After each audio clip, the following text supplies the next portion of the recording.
Hey there, and welcome back. In the wake of the Orlando terrorist shooting, some members of the LGBT community are rallying behind Donald Trump.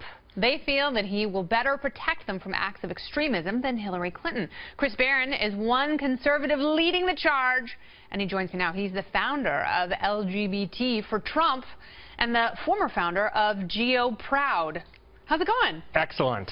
So how dangerous is it to be a gay Trump supporter in this day and age? It's pretty dangerous. What have you found? What are some of the reactions that you've gotten from people that you've talked about your politics and your orientation with? Oh, well, I mean, you should see my timeline on Twitter, like the response. Once I came out with the story that was done about how I was starting an LGBT for Trump, like the attacks from the left, particularly the gay left, were just absolutely insane, over-the-top kind of stuff.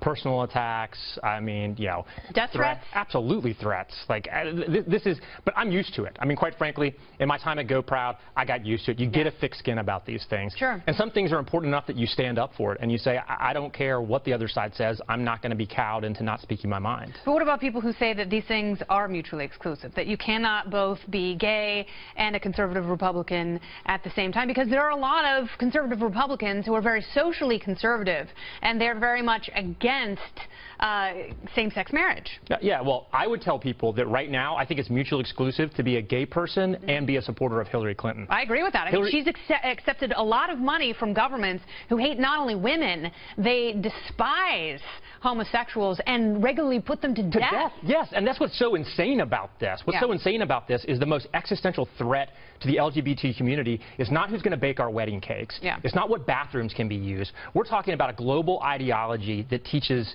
the extermination of LGBT folks. And Hillary Clinton is stuffing her pockets full of money from these folks and refusing to even say the words radical Islam. And by the way, but she said it the other day. I mean, she did. After Trump forced her to. And by the way, this isn't just a problem with radical Islam. Islam in general has a problem with LGBT folks. You look at the laws around the world.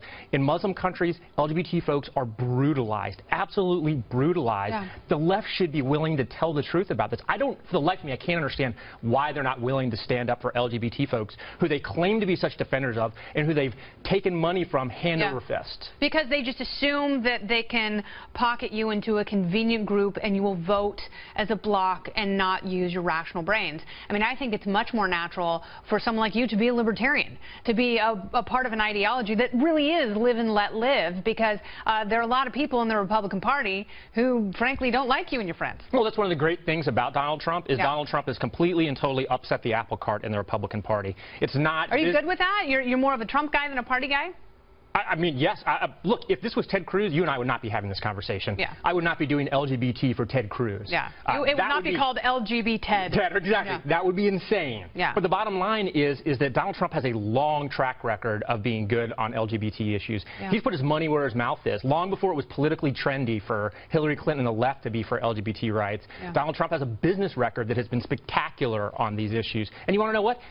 The Republican Party is being reshaped and reformed by Donald Trump. There's a lot of folks who traditionally have felt left out that Donald Trump is bringing into the party. Well, there are also a lot of people, I mean, upwards of 70%, who say that they are turned off by some of his various messages, and, you know, maybe he has widened the chasm in the party. What do you have to say about that? Well, I think a lot of it is media hysteria. I mean, it's complete and total media hysteria. And you know, I think that one of the powerful things about Trump and about his campaign is his ability to get past the media and take this message directly to the people. I mean, how many times during the primaries did we hear, oh, Trump said this, it's over, it's done, this campaign is finished?